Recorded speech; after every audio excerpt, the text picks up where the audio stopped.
Hi, have you ever wondered why companies suddenly start firing people, even though business looked great just a few months ago? Remember 2008, when millions lost their homes and jobs, all within weeks? Or 2020, when airplanes vanished from skies and the global economy came to a sudden halt? That invisible force behind all this is called a recession, and it's one of the most powerful shocks any economy can experience. Let's break down everything you need to know about a recession, what it is, why it happens, and how it affects you. Chapter 1. What exactly is a recession? So, what's really happening during a recession? A recession means the overall economy is shrinking, businesses earn less, jobs disappear, and people start saving instead of spending. When consumers cut spending, companies see fewer sales, profits drop, and layoffs begin. Technically, if a country's GDP, the total value of all goods and services, drops for 2 consecutive quarters, economists label it a recession. But beyond numbers, a recession feels personal. It affects daily life, from your paycheck to your grocery bill. You don't need to be an economist to spot a recession coming. The signs are everywhere. GDP starts falling. Unemployment rises sharply. Consumers stop spending on things they don't need. Company revenues fall. And the stock market begins to panic. Think about it this way. If you stop buying your morning coffee, the cafe earns less. The owner cuts orders from their milk supplier. That supplier cuts staff. It's a domino effect, simple yet devastating. Chapter 2. Why do recessions happen? There's no single villain behind every recession. Different triggers can set off the same storm. Sometimes, it's high inflation, prices rising so fast that people can't afford the basics. Other times, high interest rates choke growth. Suddenly loans for businesses or homebuyers become too expensive.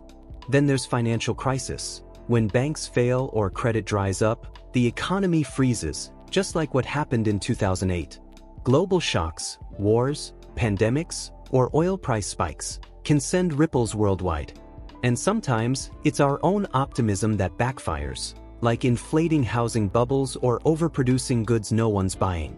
History has faced plenty of economic storms, and each one taught the world painful lessons. The Great Depression, 1930s, one of the darkest chapters. It started with a massive stock market crash in 1929, but what made it worse was panic. Banks collapsed, people lost savings, and unemployment in the US hit nearly 25%. Governments learned the hard way that quick action matters. The global financial crisis, 2008, started when US banks lent money to people who couldn't repay. Those risky loans built a housing bubble. When it burst, it ripped through Wall Street, froze global credit, and wiped $15 trillion off world markets. The 2020 pandemic recession, no banks or housing this time, just an invisible virus that shut the world down. Within weeks, tens of millions lost jobs, from New York to Tokyo, while governments pumped trillions of dollars to keep economies alive. Chapter 3. How it affects people and businesses. All those graphs and charts hide the human cost. Imagine Sarah, who ran a cozy cafe in London. Business was booming, until 1 month customers stopped coming. Prices for ingredients went up, her rent didn't go down, and her loyal staff needed salaries she could no longer pay. That's recession in real life. Job losses. Businesses shutting down. Stock markets crashing. Retirement savings shrinking. When fear spreads, buying stops. And that fear becomes the fuel that keeps the recession going. But the story doesn't end there.